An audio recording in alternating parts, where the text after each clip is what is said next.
Hello everyone, hope you are doing well and high in your spirits. Welcome and welcome back to Dharma Kshetra. See, ancient and medieval से related आपके mind में कोई भी iota of doubt हो, कोई FOMO हो, fear of missing out, क्योंकि मेरे बाजू वाले ने 5 किताबें पढ़ ली, मेरे से तो 3 ही नहीं हो पाया, 500 टेस्ट लगानी है, अभी मैं 50 पे ही पहुंची हूँ या पहुंचा हूँ, right, too much investment, 500 test लगाने के बाद और 5 किताबें पढ़ने के बाद लग रहा है कि किसी कोचिंग इंस्टीट्यूट का क्रैश कोर्स भी ले लूँ, एंड इसके बावजूद लग रहा है कि या कुछ ऐसे कैटेगरी के भी स्टूडेंट्स उनको लगा कि एंशिएंट एंड मेडिवल को मैं कम्प्लीटली छोड़ ही देता हूँ या छोड़ ही देती हूँ, इसको टच ही नहीं करना है, डोंट टच वाली सिचुएशन आ गई है। तो इन दोनों कैटेगरी के अगर स्टूडेंट्स हैं जो एक्सट्रीम्स में जी रहे हैं, किसी भी तरह के आयोटा ऑफ डाउट है, तो this video is for you. Brief video होने वाली है, but I can assure you कि आफ्टर वॉचिंग दिस वीडियो आपके पास एक क्लैरिटी होगी कि आपको एक फुल प्रूफ बेसिक बहुत ही बेसिक चीज़ें बताई जाएंगी कि आपको क्या करनी है और कितनी करनी है। And I can guarantee you कि आज मैं जो बताने जा रही हूँ इस वीडियो में, आपको जो बताया जा रहा है, अगर आपने उसको फॉलो किया, you will thank me later, trust me, you will thank me later. And आप सिर्फ और सिर्फ अपने बाजू वाले के बराबर नहीं होंगे एग्जाम में, राइट, आप उनसे बेटर होंगे, you will be primus inter pares, first among the equals, right. Come see 3-4 topics पे हम लोग बात करेंगे। देखिए, सबसे पहले हम वेटेज एंड कैरेक्टर को देख लेते हैं, फिर ये सारी चीज़ें, राइट। वेटेज एंड कैरेक्टर की बात, कैरेक्टर ऑफ सब्जेक्ट कैसे डिटरमाइंड होता है? Character of the subject is determined by it's consistency in number of questions asked. और आप देखिएगा कब एंशिएंट एंड मेडिवल के केस में जो कंसिस्टेंसी है ये बहुत ही वेरी करती है। कभी कभी 2 क्वेश्चन पूछे जाएंगी, कभी 6 to 8 भी पूछे गए हैं there times, but in all cases आप बहुत करेंगे तो 40% से बियॉन्ड नहीं जा सकते हैं। यानी जब 2 क्वेश्चंस हैं, then there is a hard probability कि आप एक क्वेश्चन कर लें एंड दूसरे के लिए आपको सांस लगाना पड़े। गया जमाना 2015-16 का, जब यूपीएससी आपसे बेसिक डांस फॉर्म पूछती थी, अब वो सवाल नहीं आते हैं। तो प्लीज़ डोंट शाउट कि नहीं नहीं ऐसा भी नहीं है। Go and read the see the PYQs कि किस तरह के सवाल पूछे जाते हैं। ओके, सो एक तो नंबर ऑफ क्वेश्चंस जो पूछी जा रही है उसमें बहुत ही वेरिएशन है, रेंज बहुत ज़्यादा है इसका।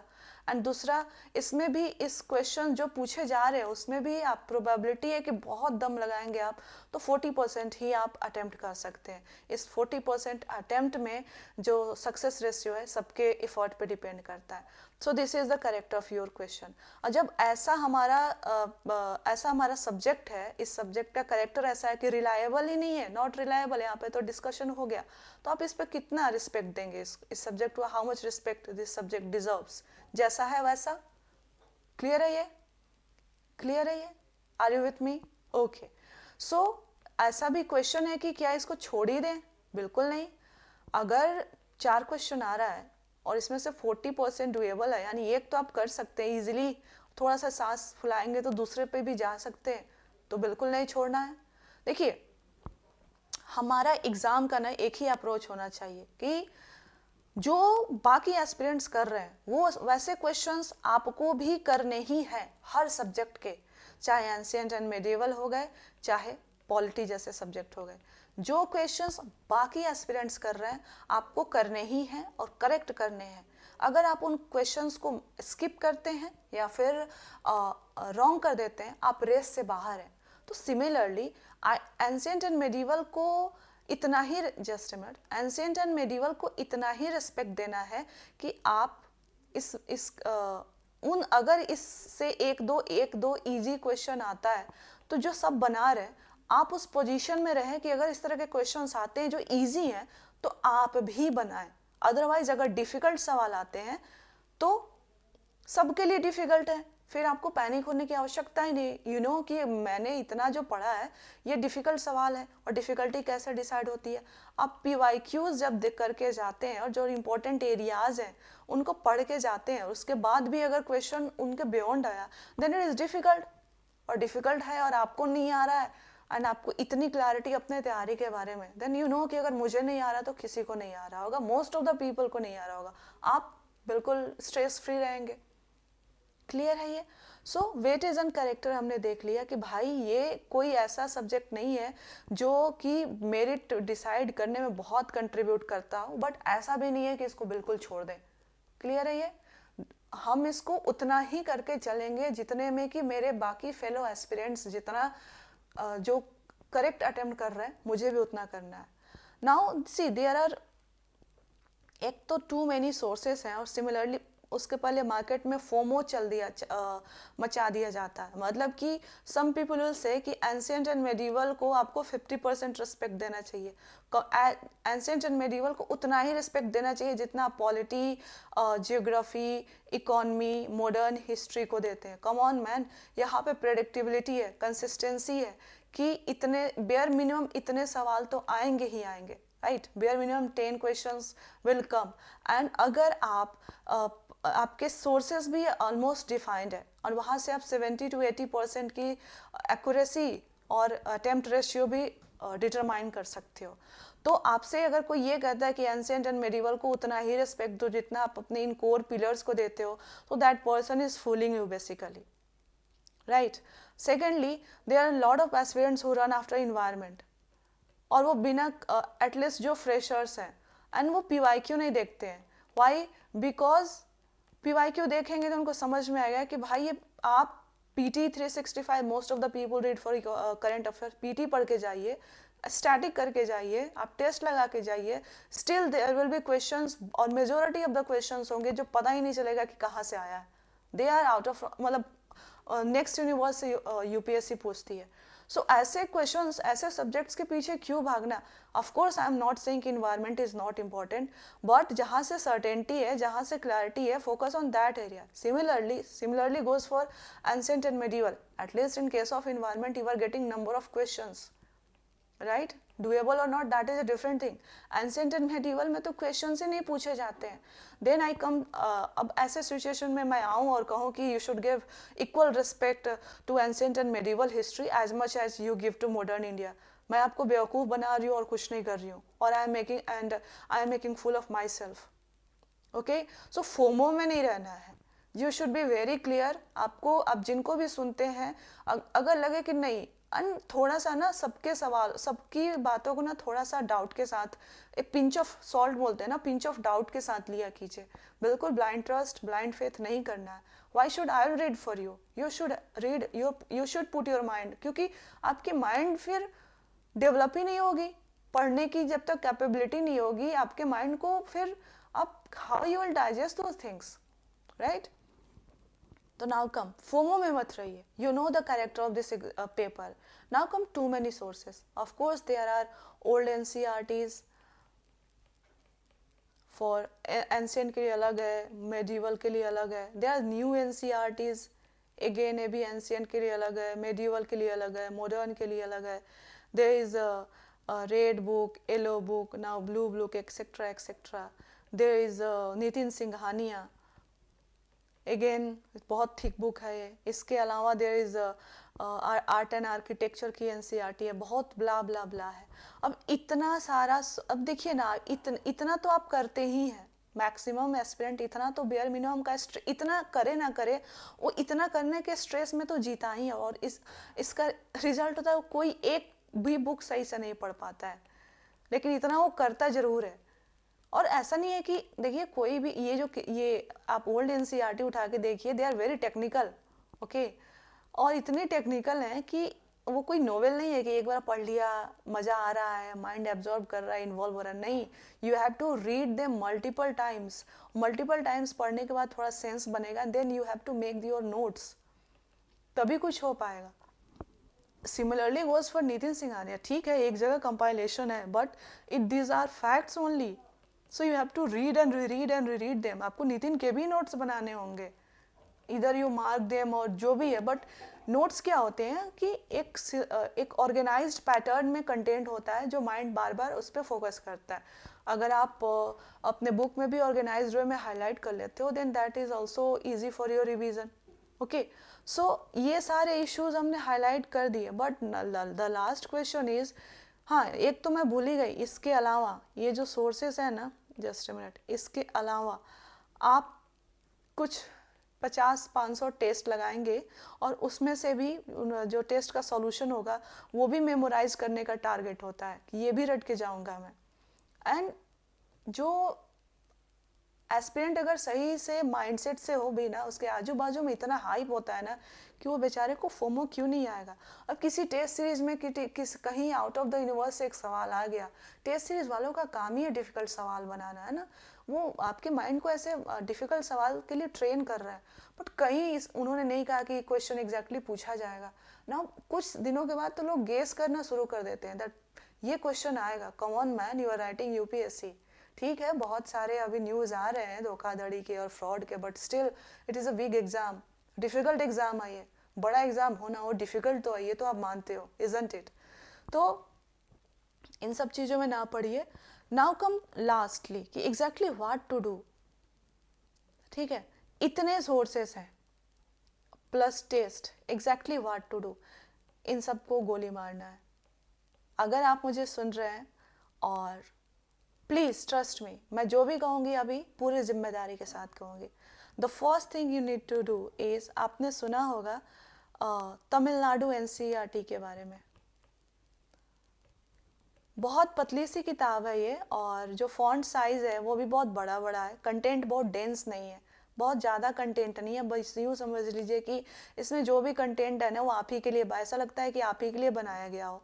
जितने relevant facts and figures and जो भी साइट्स यूपीएससी पूछी है वो आपको यहाँ पे मिल जाएंगे। Most of the facts you will get here. Basic, in facts के पीछे की बेसिक जो हिस्ट्री है that will be taken care of. बहुत अच्छी किताब है ये। ओके, ऐसा लगता है कि आपके लिए ही बनाया गया है। So go by Tamil Nadu NCERT, print out 40-50 रुपए में मिल जाती है। आप इसको ऑनलाइन भी जहां आपके लिए एक्सेसिबल नहीं है आप इसको ऑनलाइन डाउनलोड कर सकते हैं, प्रिंट आउट ले सकते हैं, या फिर पीडीएफ के रूप में पढ़ सकते हैं। बहुत पतली सी किताब है कुछ, और कंटेंट बिल्कुल बेयर मिनिमम है एंड बहुत ही अच्छा कंटेंट है। हर लाइन में कुछ ना कुछ आपके लिए इंपॉर्टेंट है, और ऐसा लगता है कि सवाल मतलब हमारे लिए ही बनाया गया, सवाल वहाँ से बन जाएंगे। इस किताब को पढ़ेंगे, प्लस नितिन सिंघानिया की कुछ सिलेक्टिव रीडिंग करेंगे आप, जैसे कि डांस, ड्रामा, देन आपका रिलीजन, जैनिज़्म एंड बुद्धिज़्म, इसके अलावा फिलॉसफी, ये इम्पॉर्टेंट एरियाज़ हैं। आप पोपेट्री ले लो, एक बार सवाल पूछा हुआ है। ये चीज़ें आपको नितिन में ही एक जगह मिल रही हैं, तो आप यहाँ से कर रहे हो।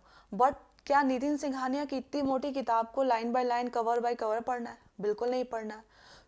और ये इंपॉर्टेंट एरियाज कहाँ से बता पाई मैं? From your PYQ last 10 years में, if you will see these are the area जहाँ से सवाल पूछिए यूपीएससी ने, और ये सब चीज़ें आपको ऑर्गेनाइज्ड वे में मिल जाती हैं नितिन सिंघानिया में, तो आप यहाँ से कर लेंगे।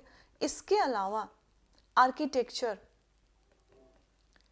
अगर आपने नितिन सिंघानिया पढ़ा है तो ठीक है, बट मैं आपको कहूँगी कि आर्किटेक्चर के लिए एक बहुत पतली सी 50-60 पेजेस की एनसीईआरटी आती है, रेड कलर की होती है, आर्ट एंड आर्किटेक्चर की।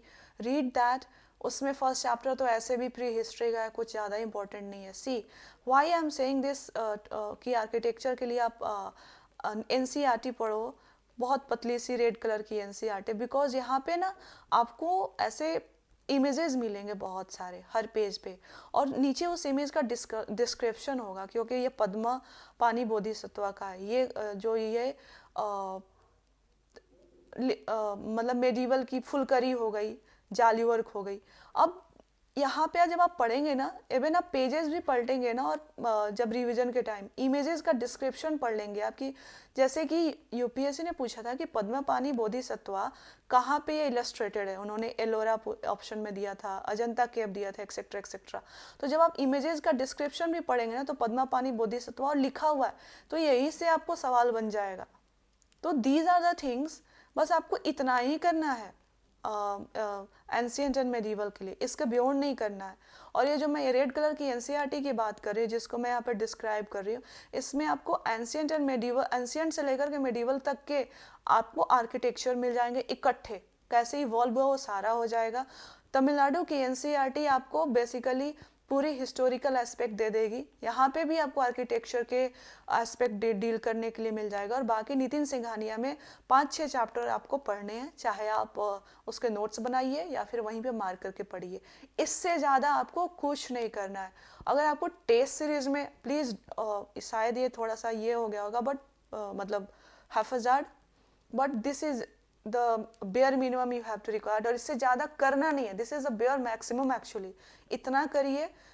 और जो इम्पोर्टेंट पिलर है, जहाँ, जस्ट अ मिनट,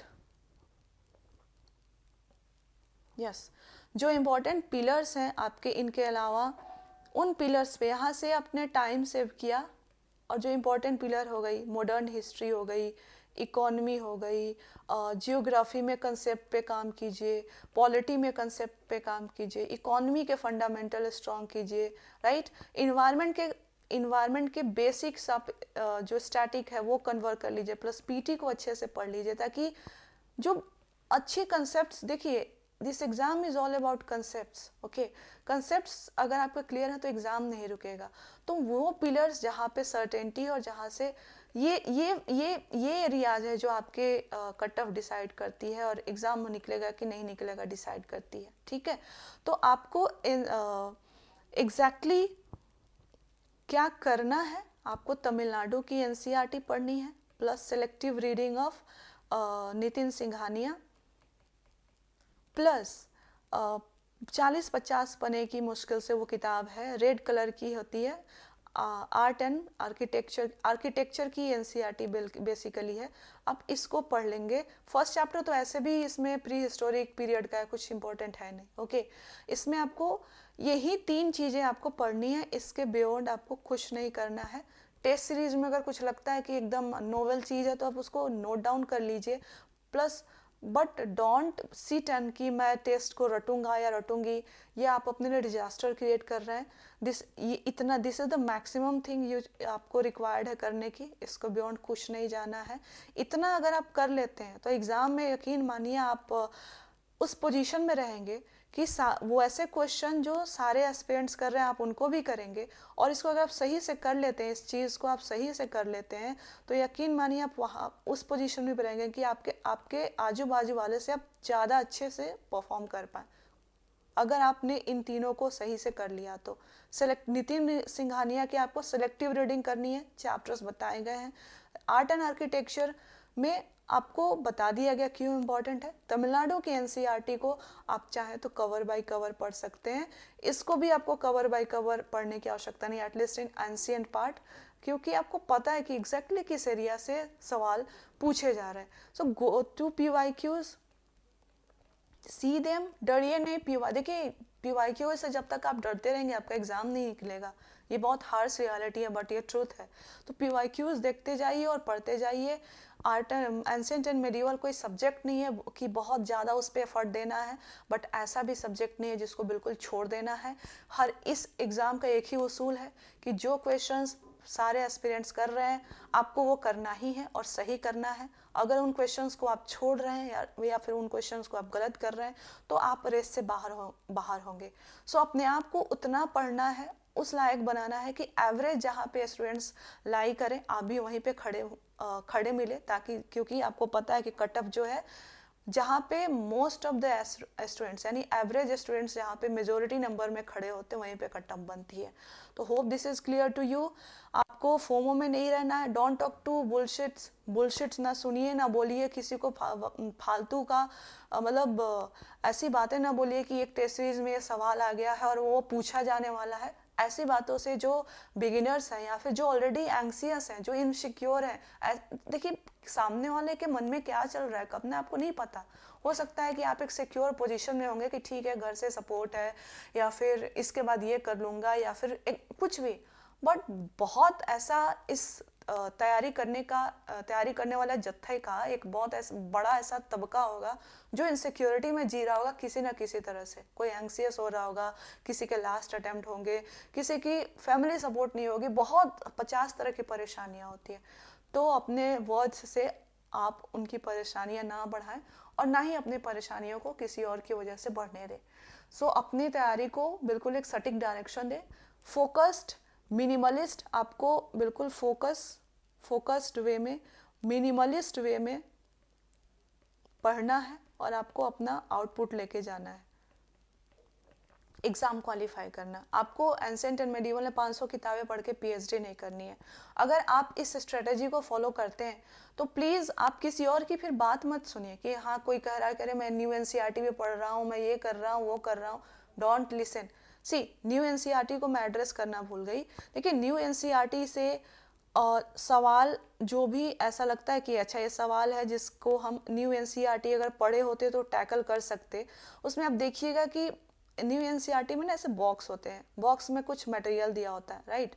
अब इसमें अगर कभी न्यू एनसीईआरटी से कोई सवाल का रूट ट्रेस किया जा सकता है तो इन बॉक्सेस से ही ट्रेस होता है, और इसमें होते हैं सिर्फ facts.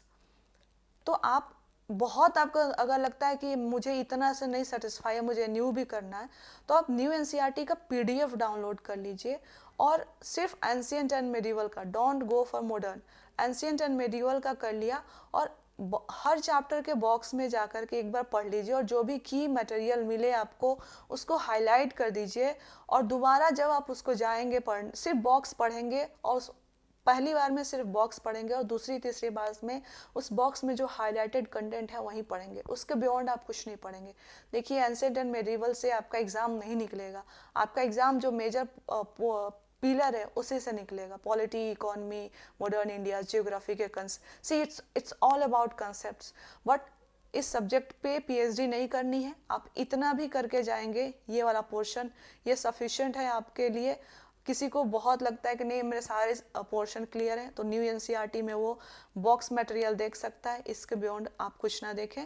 So ancient and medieval के लिए इतना करिए, इतना ही करिए, किसी के ना सुनिए, कौन क्या पढ़ रहा है मत सुनिए, ये करके जाइए, कॉन्फिडेंस से जाइए, आपका ये portion will be taken care of. और यहाँ से जो टाइम बचता है आपका, उसको आप मेन पिलर्स पे इन्वेस्ट करिए। I request you, I implore you. Thank you so much and have a great day ahead.